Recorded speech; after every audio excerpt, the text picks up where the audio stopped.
Hello বন্ধুরা, আমি হাসনাত। তোমরা দেখছো আমার চ্যানেল ম্যাথট্রিক্স বাই হাসনাত। বন্ধুরা, আজকে আমরা ৫ নম্বর ক্লাস করব অনুপাত সমানুপাত থেকে, মানে ৪১ থেকে ৫০ ১০টি অঙ্ক নিয়ে আলোচনা করব। তো চলো শুরু করবো আজকে ক্লাস। প্রথম প্রশ্ন এরকম রয়েছে যে ৬৪কে ৩ ভাগে বিভক্ত করো যেন ২, ৪ ও এক্স এরা সাথে সমানুপাতে হয়। ছোট অংশটা যদি ১০ পূর্ণ ২/৩ হয় তাহলে এক্স এর ভ্যালু কত? খুব ইম্পর্ট্যান্ট অঙ্ক বন্ধুরা, তোমরা খুব সহজভাবেই করতে পারো। দেখো, একটা আছে ২, একটা ৪ আর একটা এক্স। তো আমরা ছোটটা কোনটা? ২ ছোট, ঠিক আছে। সমানুপাতি মানে ২টা ছোট হবে, তারপরে বড়, তারপরে বড়। তো এই ২টার ভ্যালু আমি কি করে করি? টোটালটা কত তার মধ্যে ২, টোটালটা মানে ২ প্লাস ৪ প্লাস এক্স, এটা হচ্ছে টোটাল। এর মধ্যে ২, তাহলে ৬৪-র মধ্যে কত? ৬৪ দিয়ে ভাগ করলে পেয়ে যাবে। এই ৬৪-র মধ্যে কত এটা বলা আছে, এটা হচ্ছে ১০ পূর্ণ ২/৩, এটা বলা আছে, তাই না? ২ ভাগটা কত? ক্ষুদ্রতম অংশ মানে ২ ভাগটা বলা আছে। এখান থেকে তোমাকে এক্স এর ভ্যালু বের করতে হবে, তোমরা অ্যান্সার পেয়ে যাবে। ঠিক আছে, চলো আমরা যদি বের করার চেষ্টা করি তাহলে এরকম আসছে, উপরে ২, নিচে হচ্ছে 6 প্লাস এক্স ইন্টু ৬৪ সমান সমান, এটা হচ্ছে ৩০ আর ২ ৩২, ৩২/৩। দেখো, ৩২-এর সঙ্গে ৬৪ কাটতে পারো, ২ পাবে, ঠিক আছে। কোনাকুনি গুণ করলে এটা ২ ২ ৪, আর একের সঙ্গে গুণ করলে এটাই আসছে 6 প্লাস এক্স সমান সমান, এটা হচ্ছে ৪, আর এই কোনাকুনি ৩ আছে নিচে, তো ৪ আর ৩ গুণ করলে ১২। ওকে, তো এক্স এর ভ্যালু কী পাবে? ৬, এদিকে গেলে বিয়োগ হয়ে যাবে ১২ থেকে, তার মানে ৬। তো এক্স এর ভ্যালু ৬, অ্যান্সার হবে অপশন এ। সিম্পলভাবে করো, যত তুমি সিম্পলভাবে ভাবতে পারবে অঙ্কগুলো তত কিন্তু সিম্পলভাবে বের করা যায়। চলো নেক্সট কোশ্চেন।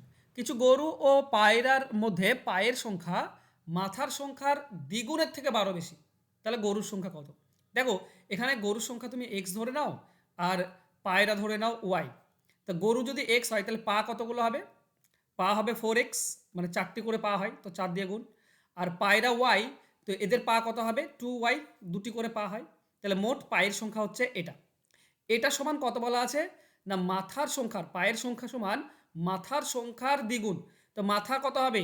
এক্সটি আর ওয়াইটি, তাহলে মাথা হবে এক্স প্লাস ওয়াইটি। এর দ্বিগুণ বলেছে মানে 2 দিয়ে গুণ করে দাও। তার থেকেও ১২ বেশি বলেছে, ১২ যোগ করে দাও। বাস, এখান থেকে তুমি এক্স এর মান বের করো, অ্যান্সার পেয়ে যাবে। এখানে আছে 4x প্লাস 2y সমান সমান ২ যদি গুণ করো উপরে 2x প্লাস 2y পাবে প্লাস ১২। দেখো, এ পক্ষে 2y, এ পক্ষে 2y কেটে দাও। 2x যদি এদিকে নিয়ে এসো তো বিয়োগ হয়ে যাবে, মানে 2x পড়ে থাকবে 4x থেকে, আর এটা হচ্ছে ১২। ২ এর সঙ্গে ১২ কাটলে ৬, তাহলে এক্স এর ভ্যালু হচ্ছে ৬, তার মানে গরু আছে ৬টি। অ্যান্সার হবে অপশন ডি। চলো যাবো আমরা নেক্সট কোশ্চেনে। ৬৭৫ টাকা এবিসি এর মধ্যে এমনভাবে ভাগ করা হলো, যদি তারা প্রত্যেকে ৫ টাকা কম পেত তাহলে তাদের অংশের অনুপাত হতো 1:3। সি এর ভাগ কত? মানে কমে গেলে ৫ টাকা করে যদি তিনজনের কমে যেত তাহলে ১ ২ ৩ অনুপাতে ভাগ হয়। তাহলে সবার যদি ৫ টাকা করে কমে যায় তার মানে মোট ১৫ টাকা কমে যাবে।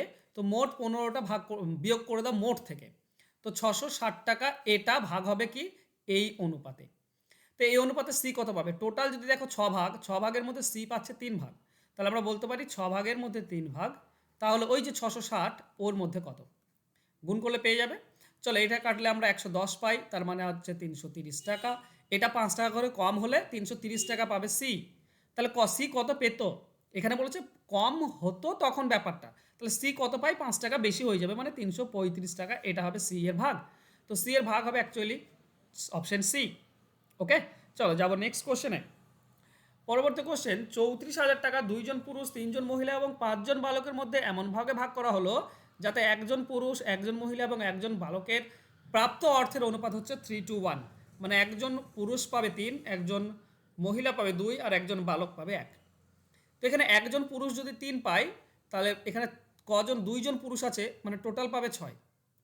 ১ জন মহিলা ২ পায়, টোটাল ৩ জন মহিলা আছে, তো ৩ 2 মহিলা পাবে টোটাল ৬। আর ৫ জন, ১ জন যদি ১ পায় তাহলে ৫ জন বালক পাবে ৫। তাহলে টোটাল কত হলো? এটাই হচ্ছে ৩৪,০০০ টাকা। এটাই টোটাল হচ্ছে ৩৪,০০০ টাকা। তো এখানে আমরা দেখতে পাচ্ছি ১৭ হচ্ছে, ১৭ মানে হচ্ছে ৩৪,০০০ টাকা।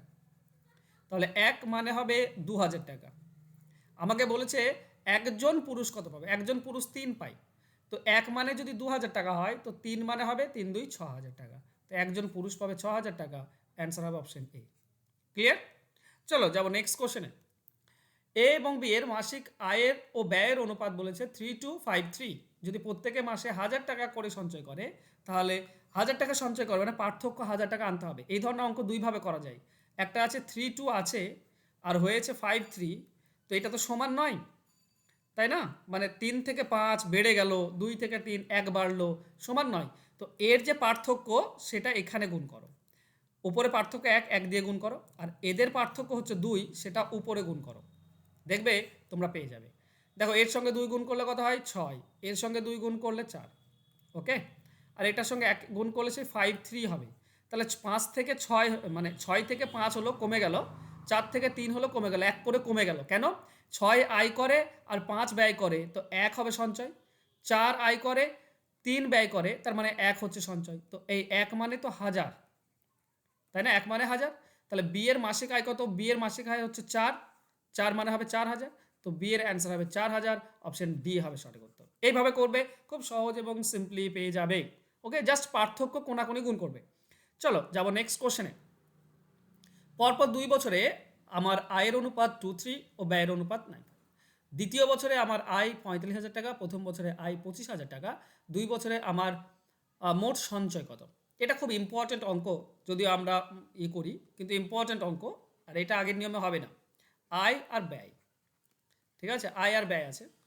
এবার দেখো আয় বলেছে কত 2:3, 2:, প্রথম বছরে 2 আর দ্বিতীয় বছরে 3। আর ব্যয় বলেছে কত 5:9, প্রথম বছরে 5, দ্বিতীয় বছরে 9 হচ্ছে ব্যয়।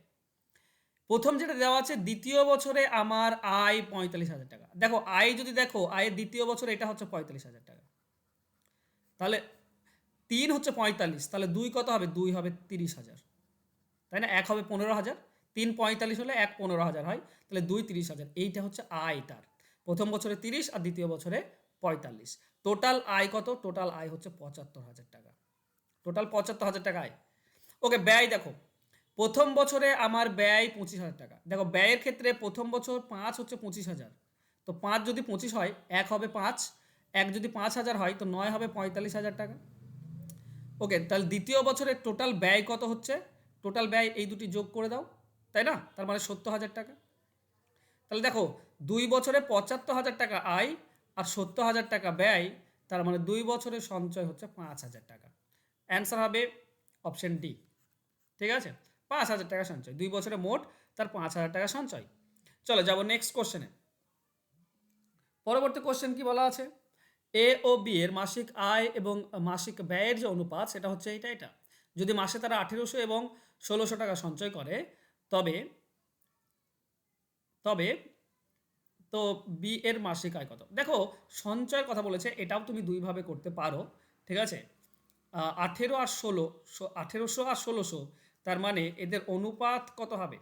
অনুপাত হবে 9:8, এই হচ্ছে তাদের অনুপাত। একটা 8 ভাগের 9 ভাগ। দেখো ব্যাপার হচ্ছে এটা প্রথমে আছে 5 আর 6 আর আয়টা, আর ব্যয় হচ্ছে 3 আর 4। দেখো 5 থেকে 3 আয় ব্যয়, তার মানে 2 হচ্ছে সঞ্চয়, আর 6 থেকে 4 এরও হচ্ছে 2 সঞ্চয়।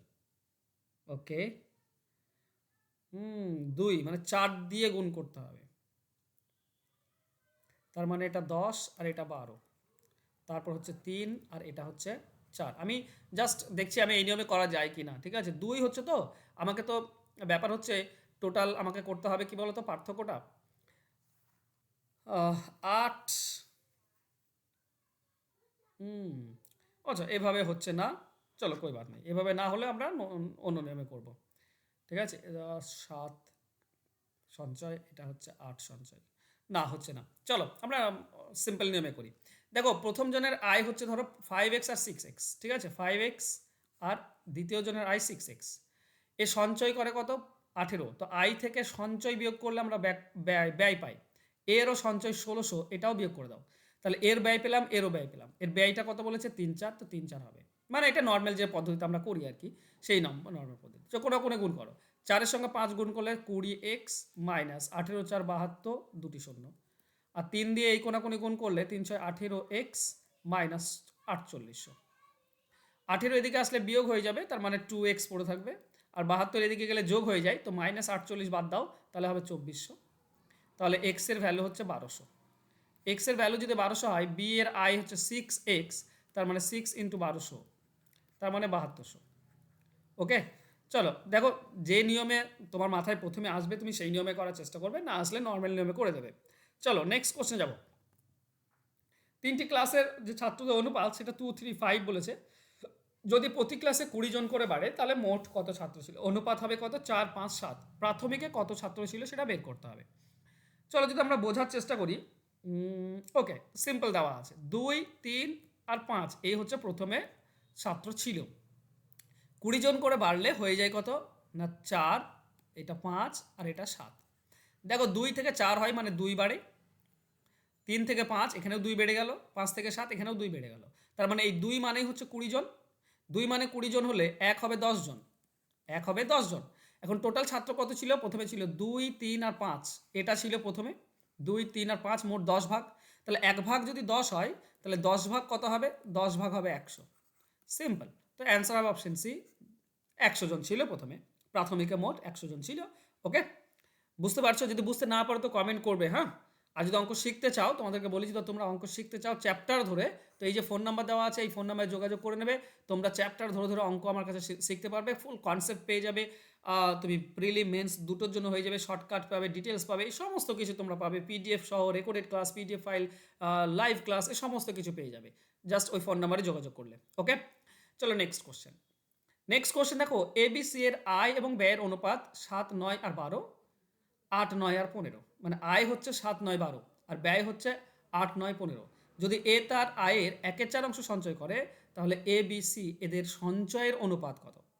খুব ইম্পর্টেন্ট এবং একটু অ্যাডভান্স অঙ্কটি, ঠিক আছে। দেখো আমি দুটি ধরে করব।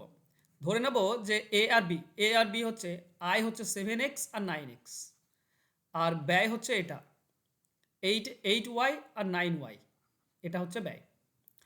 তো ব্যাপারটা যদি দেখো 4 ভাগের এক, আয়ের 4 ভাগের 1 ভাগ, তো এ আয় করে 7x, এর 4 ভাগের 1 ভাগ হচ্ছে 7x/4, এটা সে সঞ্চয় করে।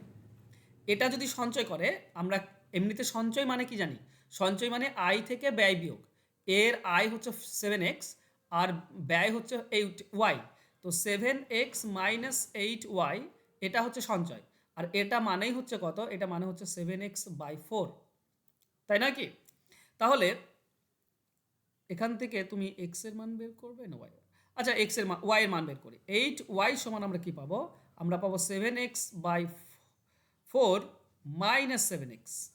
ঠিক আছে, একটু তোমাকে ডিফিকাল্ট হবে এই অঙ্কটি বের করতে, একটু সময় লাগবে, ঠিক আছে। তো এখানে তুমি পাবে কত? 4, 7, 4x, 7x মাইনাস এখানে 28x, তার মানে হচ্ছে -21x/4। দেখো দুই পক্ষ মাইনাস তুলে দাও, তাহলে এই আটটা দিয়ে এখানে তুলে নিয়ে আসো, এখানে চলে আসবে, তো 32 পাবে। তার মানে হবে 21x/32, এটা হচ্ছে ওয়াই এর মান। ওয়াই এর ভ্যালু আমরা এটা পেলাম সব কাটাকুটি করে, ঠিক আছে। একটু টাইম টেকিং বন্ধুরা, আমি এটা শর্টকাট জানি না, তো আমাকে এইভাবেই করতে হবে। একটু ধৈর্য ধরে অঙ্কটি ভালো করে বোঝার চেষ্টা করো। আমরা ওয়াই এর ভ্যালু পেলাম কত? 21x/32। ওকে, এটা আমরা এখানে লিখে নিই, ওয়াই এর value y equal to 21x/32। এবার এটা তো y এর ভ্যালু পেলাম। চলো আমরা এখানে যাই, যেটা ই রয়েছে বি, তার সঞ্চয় কত হবে? তার সঞ্চয় হচ্ছে 9xi, 9y হচ্ছে ব্যয়, এটা করলে। আর এটা মানে যদি তুমি 9 কমন নাও তাহলে তুমি পাবে x - y, y এর মানটা বসিয়ে দাও, 21x/32, এটা y এর মান ছিল। তাহলে আমরা কি পাই? 9, 32 লসাগু হচ্ছে, তো এখানে 32 থেকে 21 বাদ দিলে 11, 11x, তার মানে 11 ভিতরে গুণ করে দিলে আমরা 99x/32, এটা পাচ্ছি বি এর সঞ্চয়। বাস, দুটি তো আমার দরকার ছিল, তাই না? এই দুটি তো আমার দরকার ছিল, একটা হচ্ছে সঞ্চয় এর আর একটা হচ্ছে বি এর। তাহলে এ বির অনুপাত যদি আমরা বের করি তো 7x/4 এটা হচ্ছে এ, আর 99x/32 এটা হচ্ছে বি। তো 4 আর 32 এর লসাগু 32ই হয়, এর সঙ্গে 32 গুণ করে দাও, এর সঙ্গেও 32 গুণ করে দাও, এর 32 দেখো 4-এর সঙ্গে এটা কাটলে 8 পাই, তো 8, 7, 8 56x। আচ্ছা, এক্স কেটে দিতে পারো, এটার এক্স কেটে দাও, 8, 7, 56, আর এটা 32 যদি তুমি কেটে দাও তাহলে 99 পাবে। তো 56, 99 এটা আসছে। কোথায় আছে 56, 99? 56, 99 এ আর বি এটাতে রয়েছে, তো এটাই আমাদের অ্যান্সার হবে, অপশন এ হবে সঠিক উত্তর। অঙ্কটা অনেক টাইম টেকিং, কিন্তু কিছু করার নেই ভাই, এইভাবেই তোমাকে করতে হবে। চলো নেক্সট কোশ্চেনে যাব। রাম ও গোপালের অর্থের অনুপাত হচ্ছে 7:17, আর গোপাল ও কৃষ্ণের অনুপাত হচ্ছে 7:17।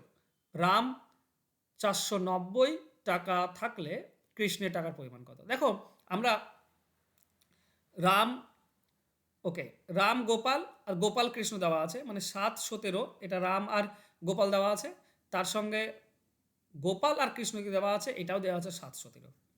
ঠিক আছে, তো আমরা যদি রাম, গোপাল আর কৃষ্ণ বের করতে চাই, তাহলে জেড আকারে হয়ে যায় এভাবে, মানে ওপর দুটি যদি গুণ করো 7 7 সেটা 49, সেটা হবে রাম।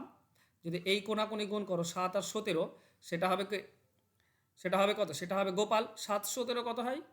17 7, ওকে, 7 7 49, 9 হাতে 4 থেকে 7 থেকে 7 11, 119। আর এটা যদি গুণ করো 17 17 289, এটা হবে কৃষ্ণ।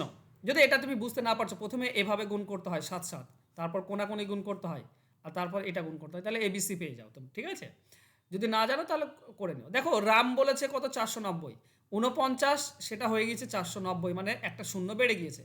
তাহলে কৃষ্ণ কি হবে? একটা শূন্য বেড়ে যাবে, একটা শূন্য বেড়ে গেল, মানে 28 90, এটাই অ্যান্সার হবে। অ্যান্সার হবে অপশন সি। এবার এটা যদি বুঝতে না পারছো তো আমি তোমাকে নর্মালি করে দিই। ঠিক আছে, একটা আছে রাম, একটা হচ্ছে গোপাল, আর একটা হচ্ছে কৃষ্ণ। তো রাম আর গোপাল যদি দেখো তো 7 আর 17, এই 17টা এখানে চলে আসে।